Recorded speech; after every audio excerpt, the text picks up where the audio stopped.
Hola, bienvenidos a un nuevo tutorial de FET. En esta ocasión vamos a resolver un nuevo problema de resistencia de materiales relacionado con el área temática de la ecuación de la elástica.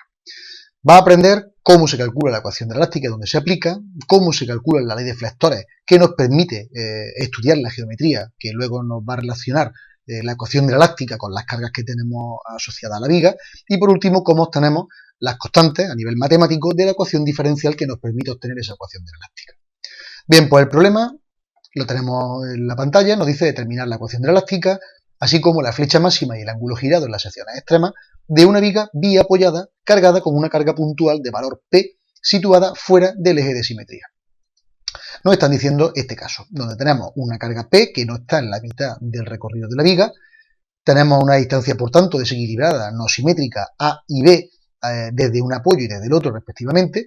Vamos a tener una carga biapoyada de esta forma, que es un sistema isostático, un apoyo móvil, un carrito y un apoyo fijo, y una longitud total L, que es la suma de A más B. Vamos a considerar que nuestro eje de coordenadas, nuestro sistema de coordenadas, está basado en el punto a la izquierda, donde el X es positivo hacia la derecha y el Y es el positivo hacia la izquierda. Esta disposición nos va a permitir facilitar, cuando luego posteriormente veamos problemas de vía conjugada, la asimilación, la equiparación de los momentos flectores. Bien, vamos a calcular primero la reacción en los extremos. Para ello vamos a calcular la sumatoria de las fuerzas verticales y la vamos a igualar a 0, y vamos a calcular la sumatoria de los momentos con respecto a un punto, en este caso la sección A, y lo vamos a igualar también a 0. Bueno, pues en primer lugar tendríamos que las dos verticales, RAI y RBI, son positivas ambas, las dos verticales hacia arriba, por criterio, en este caso. No tiene nada que ver con el criterio que luego vamos a definir para el tema de los flectores. Lo consideramos arbitrariamente como un sistema mecánico independiente. Y como hemos considerado que positivas son para arriba, pues consideraríamos ahora que menos P igual a 0 para equilibrar la carga con la reacción. Vamos a considerar ahora que RBI por L es la carga que estamos en este sistema. Vamos a considerar que el sentido antihorario es positivo con respecto al punto A. Tendríamos RBI por L menos sentido horario, P por la distancia A igual a 0. No tenemos más cargas, con lo cual no hay más elementos. Si de aquí despejamos la RBI, es igual a por P partido por L. Y si sustituimos la RBI en este caso, en la ecuación anterior, tendríamos que la RAI sería igual a sustituir P por 1 menos A partido por L igual a B por P partido por L. Bien, esto quedaría lógicamente de poner que esto al resolverlo sería L por 1 menos A, sería L menos A, y L menos A sería la variable B, con lo cual queda aquí B por P partido por L. Bien, si hubiéramos considerado el mismo sistema de ejes que hemos tomado aquí, la Y negativa hacia abajo, hubiera salido exactamente la misma reacción porque todos los signos de la ecuación hubieran sido invertidos. Con lo cual, como todo está igualado a 0, no habría ningún cambio. Bien, pues vamos a tomar ahora flectores y lo vamos a tomar en dos momentos. Uno desde 0 hasta A y luego desde donde acaba A hasta donde acaba la longitud total de la viga. Bien, pues para una X entre 0 y A, M sub Z valdría, para este caso, el valor de la reacción en A sub I, la reacción en A, multiplicado por la distancia X. Con lo cual tendríamos B por P partido por L por X.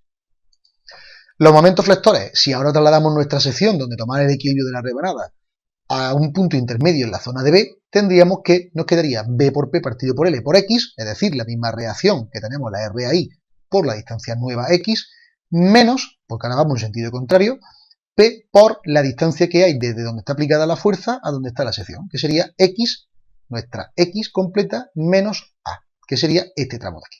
Este sería nuestro par de fuerza en este caso.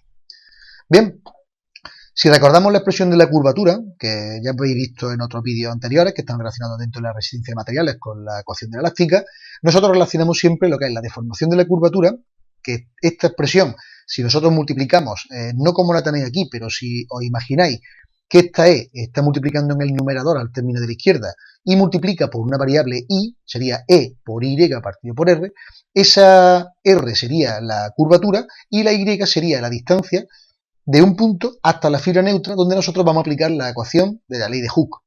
Entonces, para ese valor, nosotros tendríamos una tensión, y esa tensión, que sería la correspondiente a E por la Y partido por R.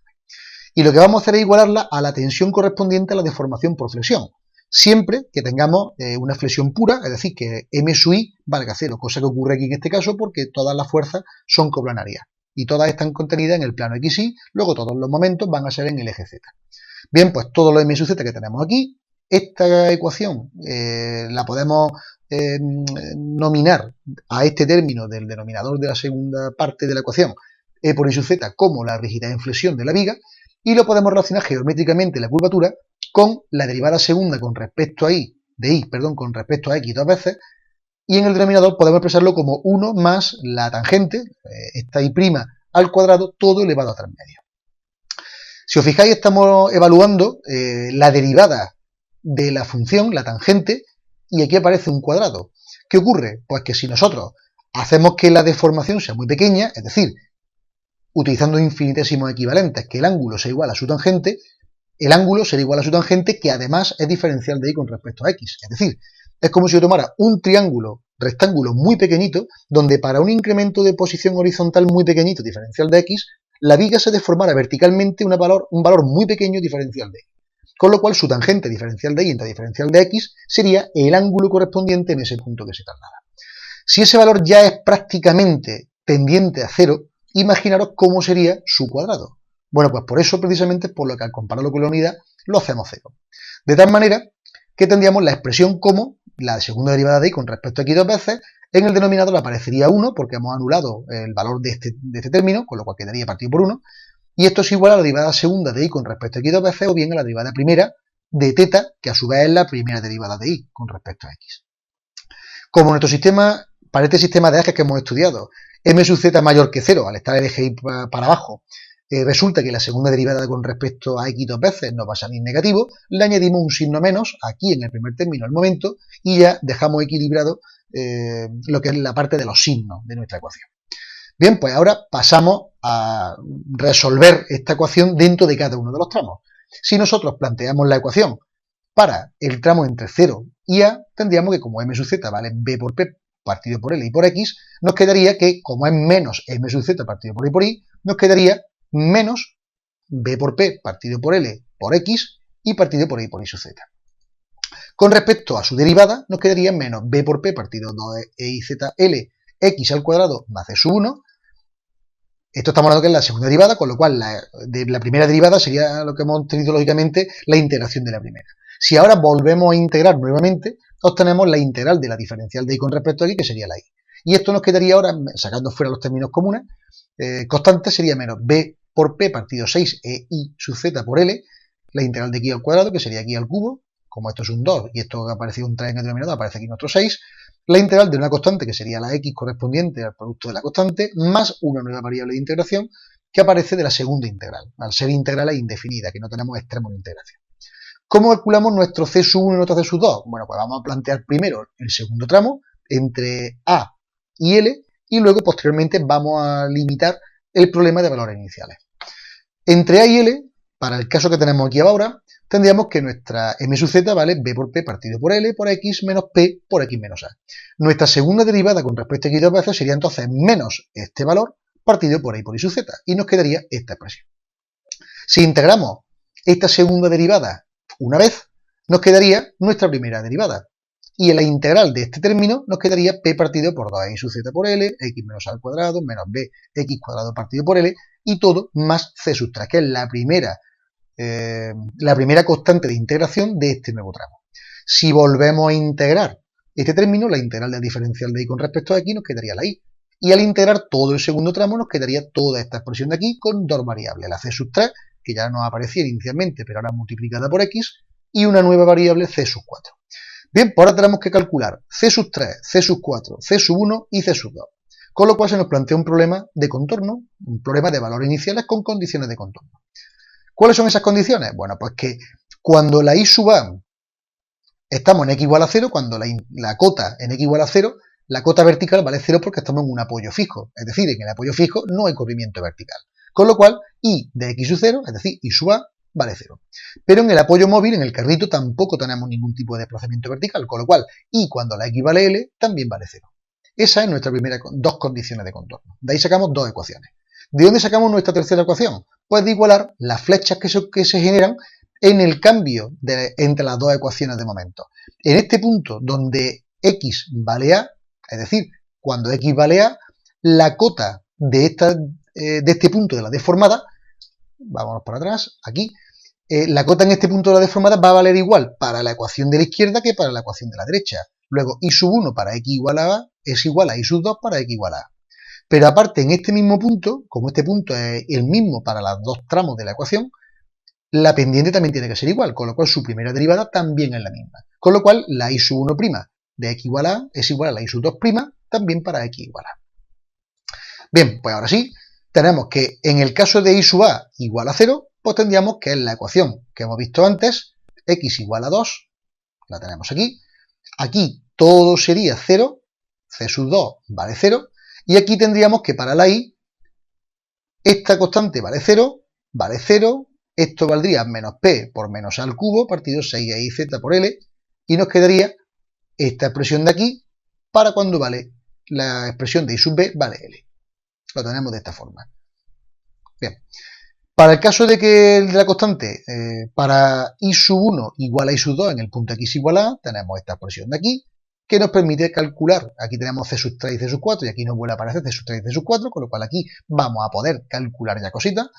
Y por último, en esta ecuación de las tangentes, nos quedaría, como hemos visto, aquí la ecuación igualada de las dos tangentes, la i' para el caso de x menor que a, y la ecuación correspondiente a las tangentes para el caso de x mayor que a, hasta l, pero en el punto de x igual a. Entonces tenemos aquí una ecuación que nos liga la c sub 1 con la c sub 3. Bien, pues resolviendo el sistema de ecuaciones, teniendo en cuenta que la c sub 2 vale 0, y nos quedan todas las ecuaciones de aquí, la c sub 3 y c sub 4, que son estas dos, y luego la c sub 3, que ya hemos calculado previamente, nos permite calcular aquí la c sub 1, nos quedaría c sub 1 este valor, c sub 2 y c sub 4 0, y c sub 3 este valor, que si os fijáis, pues son los mismos.